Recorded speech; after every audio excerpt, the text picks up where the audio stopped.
ஆதியாகமம் அதிகாரம் 37. யாக்கோபு தன் தகப்பன் தங்கியிருந்த கானான் தேசத்திலே குடியிருந்தான்.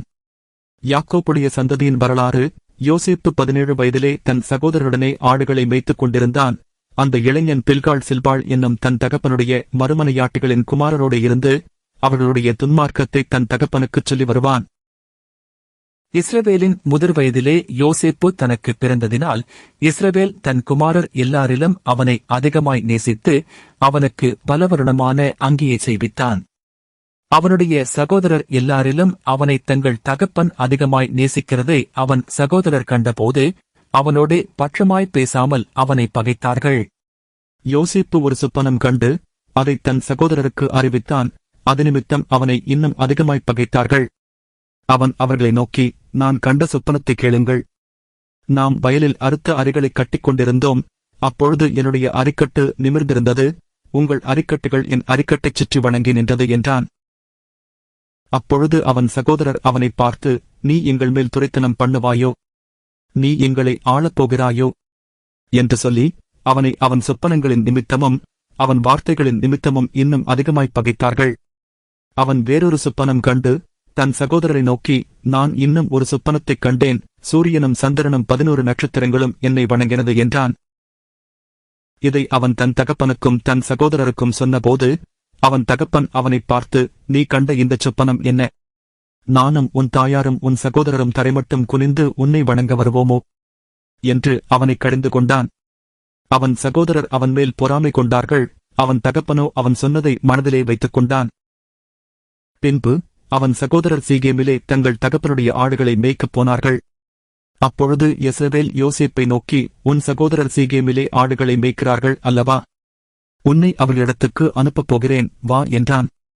அவன், இதோ போகிறேன் என்றான். அப்பொழுது அவன், நீ போய் உன் சகோதரருடைய கேமம் எப்படி என்றும் ஆடுகள் எப்படி இருக்கிறது என்றும் பார்த்து எனக்கு மறுசெய்தி கொண்டு வா என்று அவனுக்குச் சொல்லி எப்பிரோன் பள்ளத்தாக்கிலே இருந்து அவனை அனுப்பினான். அந்தப்படியே அவன் சீகேமுக்குப் போனான். அப்பொழுது ஒரு மனிதன் அவன் வெளியிலே வழிதப்பித் திரிகிறதைக் கண்டு, என்ன தேடுகிறாய்? என்று அவனைக் கேட்டான். அதற்கு அவன், என் சகோதரரைத் தேடுகிறேன், அவர்கள் இங்கே ஆடு மேய்க்கிறார்கள், சொல்லும் என்றான்.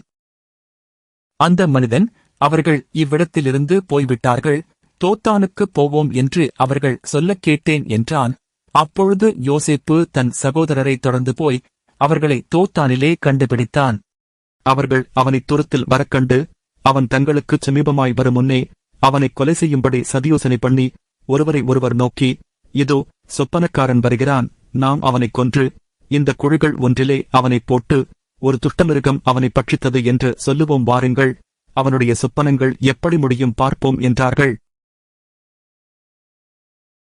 ரூபன் அதைக் கேட்டு அவனை அவர்கள் கைக்கு தப்புவித்து அவனை அவன் தகப்பனிடத்துக்கு திரும்பவும் கொண்டு போக மனதுள்ளவனாய் அவர்களை நோக்கி, அவனை கொல்ல வேண்டாம், நீங்கள் இரத்தம் சிந்தலாகாது, நீங்கள் அவன் மேல் கை வையாமல் அவனை வனாந்தரத்தில் உள்ள இந்த குழியிலே போட்டுவிடுங்கள் என்று சொல்லி இவ்விதமாய் ரூபன் அவனை அவர்கள் கைக்கு தப்புவித்தான். யோசேப்பு தன் சகோதரரிடத்தில் சேர்ந்தபோது யோசேப்பு உடுத்திக் கொண்டிருந்த பலவருண அங்கியை அவர்கள் கழற்றி அவனை எடுத்து அந்த குழியிலே போட்டார்கள். அது தண்ணீரில்லாத வெறுங்குழியாயிருந்தது. பின்பு அவர்கள் போஜனம் செய்யும்படி உட்கார்ந்தார்கள். அவர்கள் தங்கள் கண்களை ஏறெடுக்கும் போது இதோ கீலேயாத்திலிருந்து வருகிற இஸ்மவேலனுடைய கூட்டத்தைக் கண்டார்கள். அவர்கள் எகிப்துக்குக் கொண்டு போகும்படி கந்தவர்க்கங்களையும் பிசின் தைலத்தையும் வெள்ளைப்போளத்தையும் ஒட்டகங்கள் மேல் ஏற்றிக் கொண்டு வந்தார்கள்.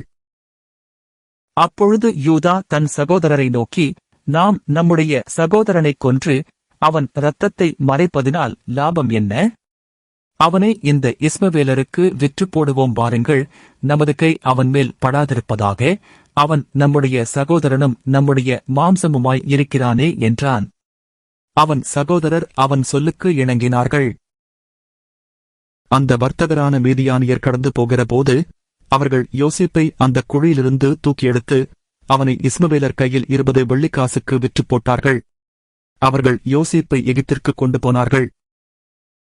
பின்பு ரூபன் அந்த குழியினிடத்துக்கு திரும்பிப் போனபோது யோசேப்பு குழியில் இல்லை என்று கண்டு தன் வஸ்திரங்களை கிழித்துக் கொண்டு தன் சகோதரனிடத்துக்கு திரும்பி வந்து, இளைஞன் இல்லையே, ஐயோ, நான் எங்கே போவேன் என்றான்.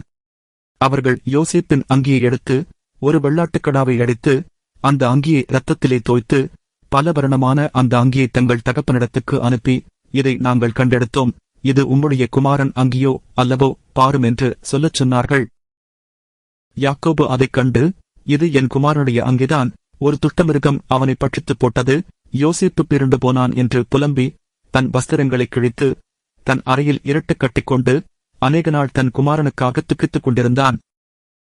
அவனுடைய குமாரர் குமாரத்திகள் எல்லாரும் அவனுக்கு ஆறுதல் சொல்ல வந்து நின்றார்கள். ஆனாலும் அவன் ஆறுதலுக்கு இடங்கொடாமல், நான் துக்கத்தோடே என் குமாரனிடத்தில் பாதாளத்தில் இறங்குவேன் என்றான். இவ்விதமாய் அவனுடைய தகப்பன் அவனுக்காக அழுது கொண்டிருந்தான்.